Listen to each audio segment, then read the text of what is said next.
Welcome, Chosen X. You arrive at an edge where ordinary sounds thin into a hush and the world feels like a page about to be turned. The area carries memory like dust caught in a shaft of light, and you sense that history tilts toward you, curious and expectant. Nothing in this place demands spectacle. Instead, everything waits with patient attention, as if some slow instrument tuned itself to the rhythm of your breath. A sequence of images crosses your mind with effortless clarity, doors seen from beneath, ceilings traced by unseen hands, and a corridor that does not run straight but curves like a question. These are not threats. They are invitations to look more closely at the texture of reality. The first lesson offers itself gently. Truth often arrives in silence rather than an argument. You do not need to argue to be known. Presence will speak for you. You have been trained by absence as much as by ordeal. In rooms where people muttered their theories, you kept a kind of private vigilance. You learned to let accusations fall away and to watch what accusations revealed about the accuser. In those hours when voices rose like weather, you cultivated an inner stillness that acted like a lens, focusing stray fragments into a coherent pattern. That discipline, more than any display, prepares you for what comes next. Symbols appear like seeds in the ground. A lamp without flame. A pair of boots left at the threshold. A ledger with a blank center page. Each object echoes an idea. The lamp demands that you create your own light. The boots remind you that journeys require feet steady enough to step when the path is uncertain. The ledger prompts you to notice what records are kept by others and what records remain in the mind alone. You notice how small communities organize themselves around sound. Laughter becomes a signal, a cough a code, and even footsteps can declare allegiance. Once, those noises formed a net directed at you. Now the same pattern lies open, readable to anyone willing to see. When a crowd rehearses its certainty, it leaves traces. The habit of certainty always reveals a scene where doubt should have been. Do not mistake this moment for absolution. The experience you carried through secrecy and rumor left marks. You are not cleansed by the absence of accusation. Rather, you are clarified by the experience of having borne it. That clarification is a kind of compass. It orients you toward fidelity and away from spectacle. It also insists that your response remain proportionate and intelligent. Listen for the counterpoint that life provides. In this place, the echo of what was said settles into proof, but not in a courtroom sense at first. The echo is a pattern. It can be read like a score, and the music that emerges contains more information than any single voice could convey. When you synchronize with that emergent melody, you begin to understand motive, not simply allegation. Motive explains the architecture behind behavior. There will be moments when compassion and accountability diverge. Do not rush to collapse the two into a single moral gesture. Accountability is sometimes public and procedural. Compassion is a private practice that softens but does not erase consequence. Your role in that distinction will be essential. You will be asked to hold both realities at once without letting either dominate in a way that distorts truth. As the space around you becomes more like a frame than a room, you sense allies who will appear as echoes rather than as banners. These allies may not rush to your side during the storm. They are the ones who return to listen after the noise has passed, whose loyalty is measured not by volume but by constancy. Seek reception more than applause. Reception receives what is offered without reshaping it to fit an agenda. The narrative you inherit is layered. There are public stories told in loud tones, and there are subtler chronicles printed in the margins of private conversation. Learn to read both. The loud narrative attempts to stamp reality into a simple shape. The marginal notes reveal the work it took to make that shape and the pressure points where fabrication succumbs to stress. Do not confuse collapse with end. What is falling away around you is often a scaffolding that supports a false edifice. When false structures fail, they reveal the true geometry beneath. Your task is not to rebuild the old spectacle. It is to recognize the lines that can bear weight in honest light and to let the rest fall into compost that feeds future growth. At the center of this first passage there is a small, steady image. Imagine a single stone placed on a broad ledge. It is ordinary and unremarkable, yet it holds the capacity to resist the first gusts of winter wind. That stone does not shout. It simply settles into a role where its lack of drama houses a kind of endurance. That endurance is the faculty you are cultivating here. Stand patient and let integrity form the next few days. You step forward into the next chamber where forces that once appeared as separate now braid together. The air here has a density like old vellum, thick with annotations and erased lines. Your movement bends that air into margins that hold meaning. What you encounter is not merely opposition but complementarity in a state of tension. Where previous skirmishes settled into slogans and roles, now contradictions press against each other until a new logic starts to form. Eyes that are watched from balconies are revealed as instruments of measure. Those faces that once functioned as chorus parts now display fracture lines, small fissures that let interior light leak through.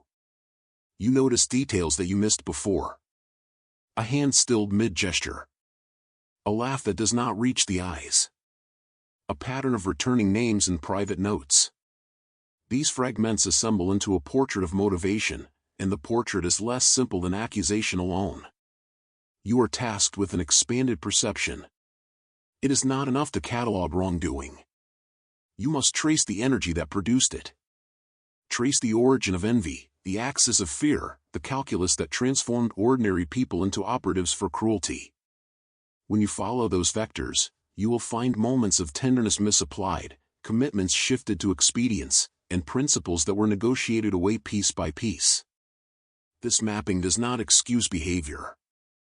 Instead, it locates where restoration or accountability might be possible and where rupture is inevitable. Dialogue becomes a craft. Conversations that once felt like ambushes can be reframed as inquiries when you approach with precision. Ask questions that uncover layers rather than provoke defensive performances. A well-placed question loosens tight narratives and allows truth to settle where rhetoric once stood. You discover that silence can be an ally if it is willing, not a refuge for evasion. Use silence as a calibrating instrument so that when speech returns it carries specificity, not slogans. As you proceed, new actors enter the scene. They are not caricatures but composites of past alliances. Some will approach with a tentative readiness to repair. Others will approach with a desire to preserve status by appearing conciliatory. Your discernment will be tested. Place trust incrementally. Let acts, not declarations, accumulate into confidence. Notice the tempo of repair. True re-engagement moves slowly and consistently. Performative gestures bloom and wither quickly. The architecture of power shows itself in banal spaces. A hallway where people convene becomes a ledger of habits. The chairs record patterns of seating that once indicated allegiance. Even small routines where coffee was poured or doors were held open carry embedded signals. By following mundane rhythms, you reconstruct the choreography that sustained imbalance.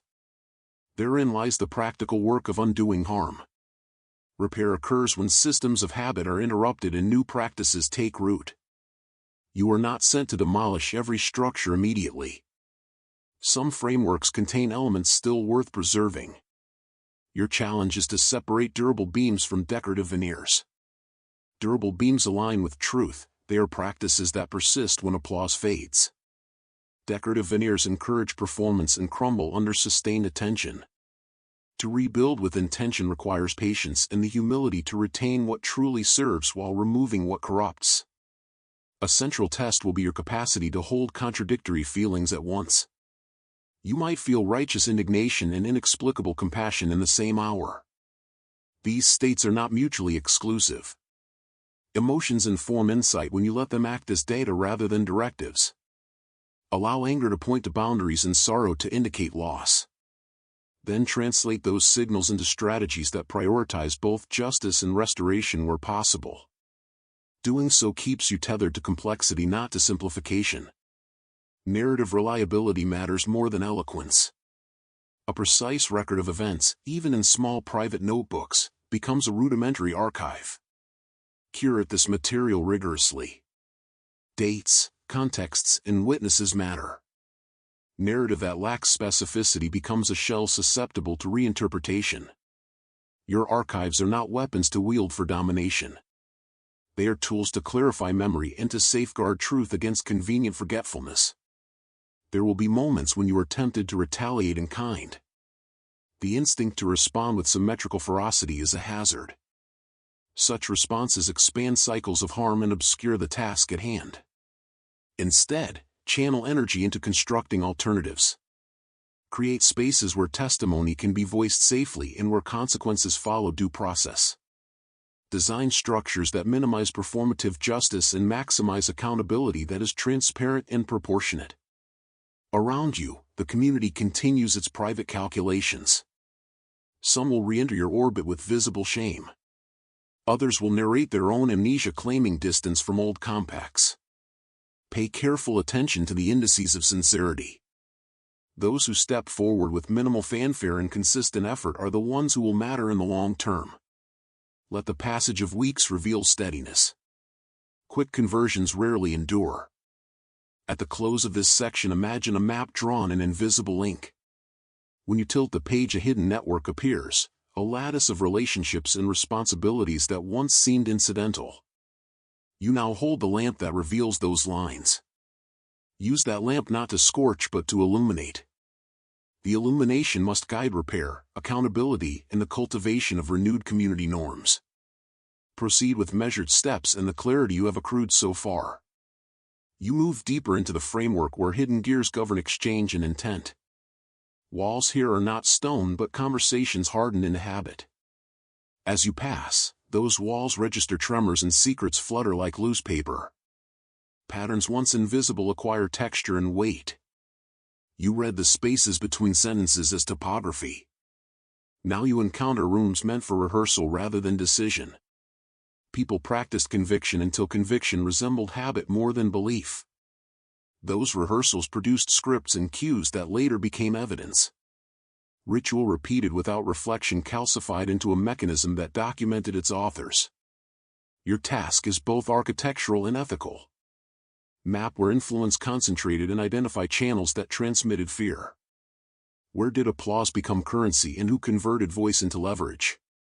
Follow small acts that aggregate into power. A cup placed thrice marks hierarchy. A glance returned too quickly indicates collusion.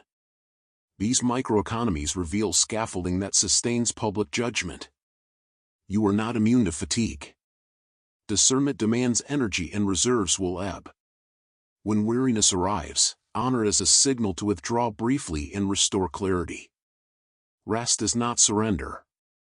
It is preparation. In the pauses you notice detail anew. A line omitted from a transcript appears as a gap in a mural. Missing pieces tell as much as recorded ones. Conversations that once felt uniform fracture into dialects. Each follows different logic. Some speak in moral absolutes, some in legalism, some in personal grievance. Your role is to translate, to find a metric by which truth can be evaluated without dissolving into factional polemics. Translation requires humility because every voice arrives with its own stake. Expect resistance from systems that prefer opacity. Bureaucracy cloaks itself in formality to protect improvisation that produces harm. When you track decisions, you encounter labyrinthine records and layers of delegation. Peel back those layers patiently. Do not assume malice where carelessness explains choice. Distinguish between intentional harm and emergent dysfunction. At times people confess because confession releases pressure rather than because conscience moves them. Distinguish confession that initiates repair from confession that functions as commodity. True admission produces gestures that align with restitution. False admission produces statements without action and seeks to close the ledger without paying the debt. Discernment must not be hurried. Memory operates like a ledger and narrative competes for priority. Anchor your account in verifiable moments. Collect names, dates, and sequences. Secure corroboration where possible. These materials rarely arrive tidy. They surface as fragments and you must assemble them with care. The act of assembling is moral labor that creates a structure less prone to distortion. You will be offered narratives that flatter your sense of self. Beware. Flattery serves an economy of allegiance and blinds to complexity. Let counsel be humble and practical. Seek those who propose systems for accountability and restoration rather than immediate absolution or spectacular retaliation. Systems withstand time better than rhetoric. During this stage you will be tempted to speak at length. Resist speeches that gratify the moment. Prefer statements that preserve evidence and protect witnesses. Words that satisfy an audience can injure future processes. Speak with restraint and calibrate presence so it does not overwhelm institutions tasked with adjudication. In solitude you will meet the residue of what occurred. Old conversations return as echoes and you must decide what to carry forward. Some memories will be burdensome but necessary for testimony. Others will be toxic if held without transformation. Practice a ritual of discarding what serves only to inflame and retaining what aids clarity. As you construct this middle architecture, notice where mercy and consequence can coexist. Design interventions that prevent repeat harm and invite genuine transformation. Create guardianship for spaces where accountability takes place. A room of testimony should feel safe and procedural, not theatrical. The dignity of participants matters because shame can re-traumatize and silence can regenerate harm. This passage demands that you become a steward of lineage. Not lineage in terms of prestige but of ethical practice. Pass along conventions that value specificity, temper justice with repair, and elevate testimony over spectacle. Your stewardship need not be loud. Often tedious and slow, which is why it endures. As the chapter closes, imagine a bridge under construction between two banks.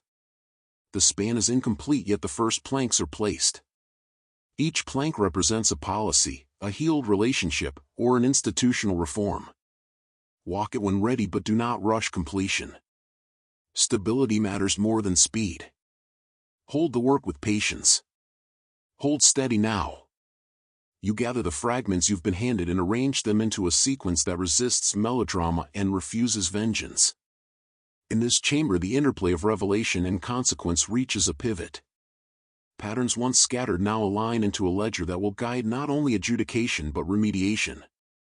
Your movement through it is careful, deliberate. You carry an ethic that prizes fidelity over spectacle, repair over rupture. Around you the people whose voices once filled corridors begin to show outlines of motive that were previously blurred. Some present shame with machinery like cadence, offering words rehearsed into a shape that resembles remorse but lacks the architecture of reform. Others approach with small, steady acts that suggest a willingness to transform habits rather than merely erase records of misdeeds. You learn to value the latter and to measure sincerity by follow-through rather than by the size of apologies. This stage calls for procedural imagination.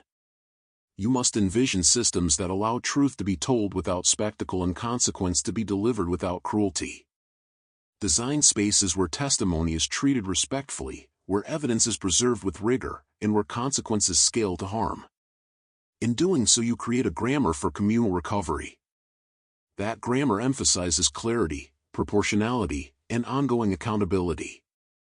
Power reveals itself in the allocation of routines.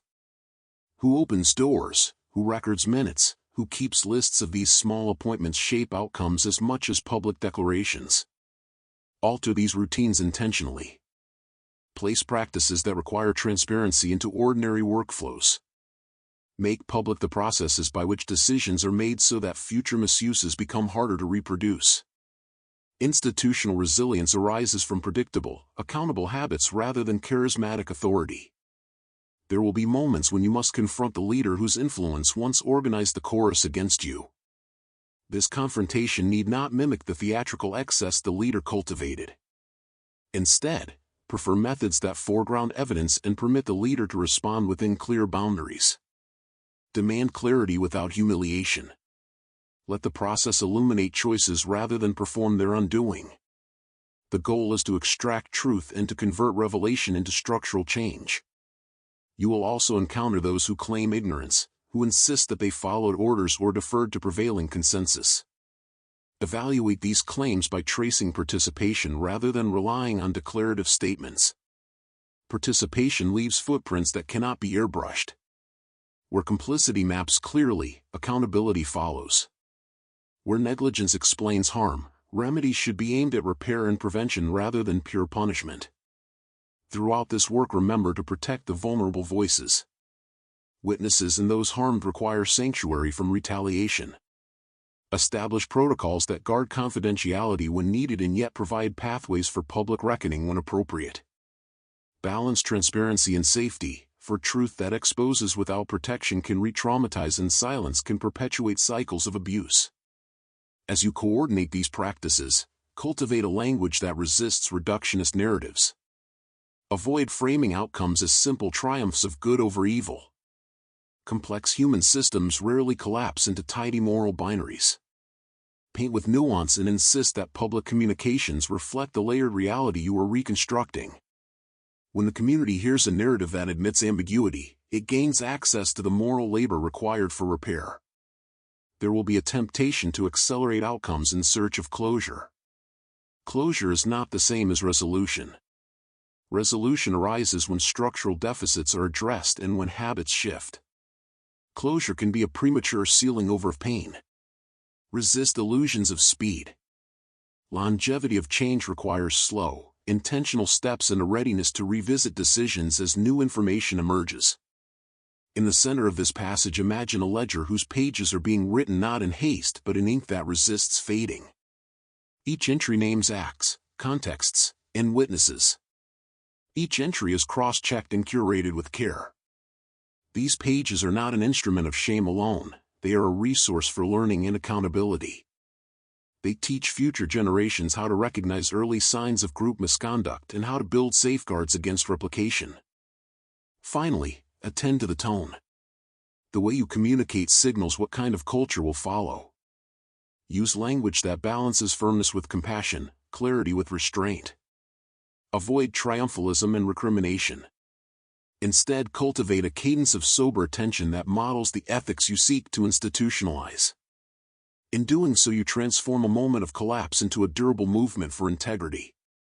In weeks that follow, you will be called to humility, patience, constant learning. Your quiet steadiness will teach others to repair, endure. You arrive at the final chamber where meaning concentrates and edges fade into a single horizon. The work you performed in quiet rooms now converges into a living pattern. Each choice you kept, each restraint you practiced, functions like a tuning fork that sets the place resonating. This resonance aligns intention with consequence and clarifies which structures will bear the future. You sense a scale not of punishment but of realignment. Lives that once orbited illusion recompute bearings. Some paths bend toward repair. Others disengage, returning to small rhythms where accountability is practiced privately. Repair appears in modest gestures that repeat rather than in single declarations. Over time, these acts accumulate into transformed institutions. Solitude no longer feels like exile but becomes a reservoir of gravity. In that reservoir, teachings are instructed by presence. You understand how endurance shapes authority. Authority arrives not from conquest but from refusing to surrender integrity. That quiet authority opens space for others to govern with humility. Confrontations you feared resolve into transparent exchanges. The person who led the chorus that aimed at you offers testimony that is partial and halting. Instead of spectacle, you preserve process. Evidence is presented and witnesses speak. Accusation unravels into clearer threads that guide response. After disclosure, some relationships mend because participants choose sustained practice over instant absolution. Other ties dissolve because accountability requires separation. Both outcomes are legitimate. Your task is to hold the frame for discernment. Provide criteria for return and criteria for exclusion. Make re-entry possible for those who change without erasing harm. As the scene reaches its apex, you perceive a field of potential. New leaders emerge from unexpected places. Quiet people now show steadiness through small, consistent acts. They lead by organizing routines that resist opacity. This guard does not crave the spotlight. They craft structures that magnify practices rather than personalities. You will feel the urge to call this moment final. Resist it. This is a hinge, not a terminus. Systems you form must be adaptable and subject to scrutiny. Build and review cycles, audits, and channels for safe dissent. Encourage cross-checking so no actor accumulates unchecked influence. Design redundancy so integrity does not depend on one person. Listen for softer frequencies that accompany change. A conversation that used to end in blame now closes with a plan for restitution. A gathering becomes a working session that outlines steps and timelines. Practices that once centered performance now prioritize durability. Track these shifts and you will find evidence in policy and in mood. People breathe differently when trust is rebuilt honestly. Consider your posture. Rise into leadership that models restraint and invites participation. Let your presence be connective and clarifying. Offer mentorship that passes on both caution and courage. Teach others how to balance firmness with care. Your greatest contribution may be the ordinary disciplines you maintain long after headlines fade. At the chamber's center, a doorway appears, framed by light without a visible source. Beyond that doorway lies another mode of transmission, a space where truths are rendered not as documents but as living offerings. The message unfolds through voice, image, and silence together. This is not ordinary media. It is a crafted continuation that extends the lessons you have embodied in practice. When you step forward, your attention will be the currency. There you find a recorded encounter that maps symbols into actionable forms. It will not function as entertainment. It will act as initiation. You are invited to watch it in full, not to consume but to participate. If you choose to engage, you will find tools and prompts that help translate revelation into regimen. If this invitation resonates, allow form to follow the purpose. Subscribe so the guidance arrives when you are ready to practice. Turn on notifications so you are not surprised by next steps. The request to subscribe is not about numbers. It is a request to preserve continuity. By subscribing, you commit to sustained attention. This is your threshold. Walk through with deliberate feet and steady breath. Keep records, sustain practices, preserve witnesses, and teach what you have learned. Do not let zeal override care. Let the slow accumulation of right practice become the monument to transformation. The next chapter waits beyond the light, and it requires you to show up consistently. Remember that the deepest verification is lived. Allow your days to confirm what your words declare. When practice and proclamation align, the field shifts. You will not govern by spectacle. You will be chosen by the insistence of truth lived patiently. Go now toward the doorway. Watch and practice the continuation that unfolds there.